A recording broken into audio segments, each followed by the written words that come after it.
이어서 주간 한인 뉴스가 방송됩니다.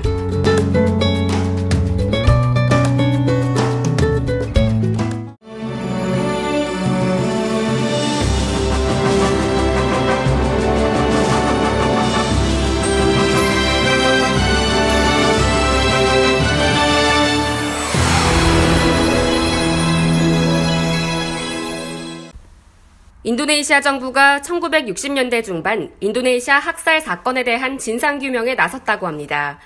26일 뉴욕타임스를 보면 루훗 판자이탄 인도네시아 정치안보법률 조정장관은 전날 밤 기자회견을 열어 조코 위도도 대통령이 학살 희생자 집단 무덤에 대한 정보 수집을 지시했다고 밝혔습니다. 1965년 10월 수카르노 전 대통령을 쫓아낸 수아르토 소장이 공산당 박멸을 내걸고 최소 수십만에서 최대 100만 명 이상의 시민을 학살했습니다. 군부가 민간 반공 세력을 지원하는 방식으로 무차별 학살을 선동했습니다. 이후 수아르토의 30년 독재가 이어졌고 학살 사건은 기록도 조사도 처벌도 없이 봉인됐습니다. 인도네시아 안팎에서 이 사건을 주목한 것은 미국 영화감독 조슈아 오펜하이머가 이 사건을 다룬 연작 다큐멘터리 액트 오브 킬링과 침묵의 시선을 선보인 이유입니다.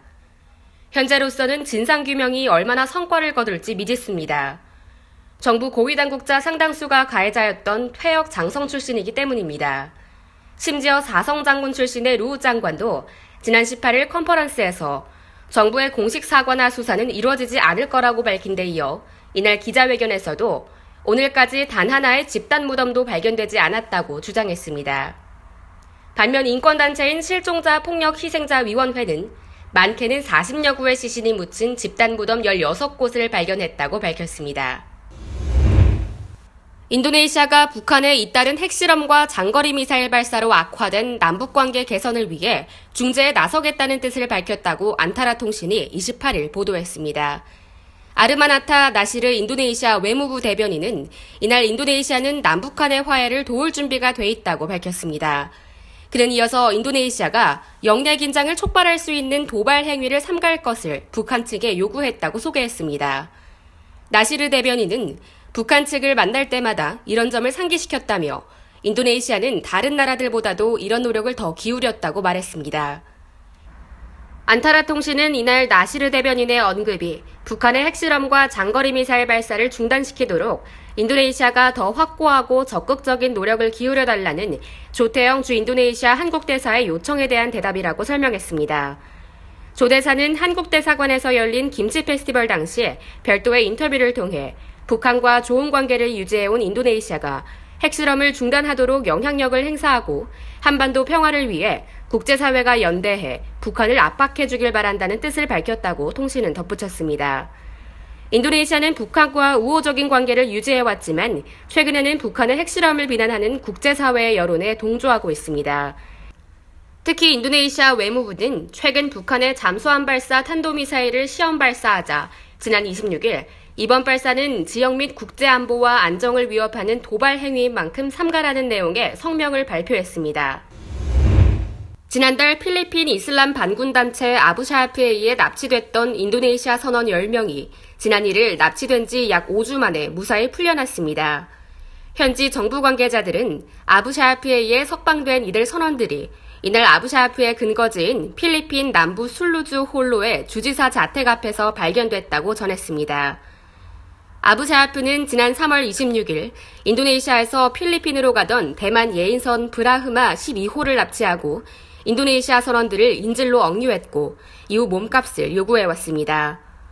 풀려난 당시 인질들은 건강한 상태이며 필리핀 당국은 이들을 본국으로 돌려보낼 준비를 하고 있는 것으로 전해졌습니다.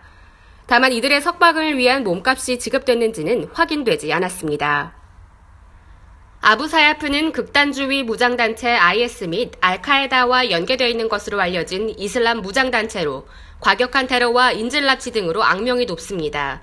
이 단체는 미국과 필리핀에 의해 테러 조직으로 분류되어 있습니다. 후세인 아민 홀로시 시장은 인도네시아 인질들의 석방을 환영하지만 몸값이 지급됐는지와 관련해서는 아는 바가 없다고 주장했습니다. 그는 또 만약 몸값이 지불됐을 경우 이 돈은 반군단체가 더 많은 무기를 구입하고 더 많은 사람을 용병으로 구하는 데 악용될 것이라며 우려를 표명했습니다. 한편 이 단체는 작년 9월 필리핀 남부 휴양지에서 납치한 캐나다인 관광객을 지난 25일 잔인하게 살해했습니다. 한의사들이 직접 쓴 국내 최초 한의학 어린이 동화책 안녕하세요 띵동 선생님이 국내 출판에 이어 해외로 수출됩니다.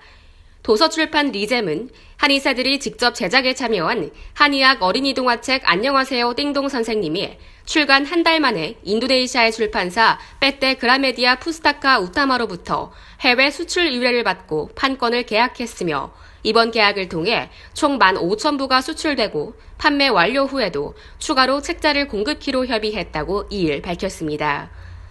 이번 수출건은 인도네시아 출판사 빼떼 그라메디아 푸스타카 우타마가 안녕하세요 띵동 선생님이 현지 어린이들의 건강한 생활 습관을 형성하고 부모들에게도 좋은 지침서가 될 수 있을 것이라는 판단 아래 도서출판 리잼에 먼저 계약 체결 요청을 한 것으로 알려졌습니다.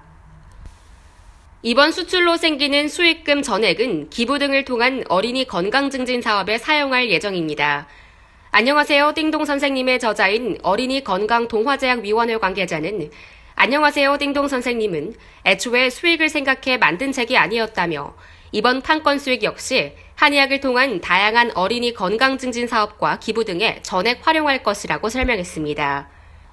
안녕하세요 띵동 선생님은 평소 어린이 건강에 관심이 많은 한의사들이 어린이 건강 동화제작위원회를 구성하고 지난 3월 출간한 어린이 건강 동화책 총 10권이며 한의사 띵동 선생님이 등장해 아이들에게 성장 발달, 알레르기 비염, 상처, 감기, 복통, 아토피, 비만, 야뇨증, 응급처치, 관절 외상 등 어린이의 건강한 생활 습관과 치료법을 소개하는 내용을 담고 있습니다.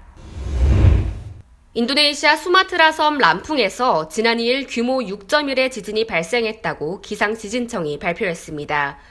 기상지진청의 데데 유누스 대변인은 지진이 이날 현지 시간 오전 11시 21분께 람팡주 탕가무스 남서쪽 23km 지점을 진앙으로 일어났다고 밝혔습니다. 진원 깊이는 115km라고 합니다. 유누스 대변인은 이번 지진으로 진앙 일대에서 강력한 진동이 생겼으며 상당히 떨어진 크루이와 리와 등에서도 진도 4의 흔들림을 느낄 수 있었다고 전했습니다.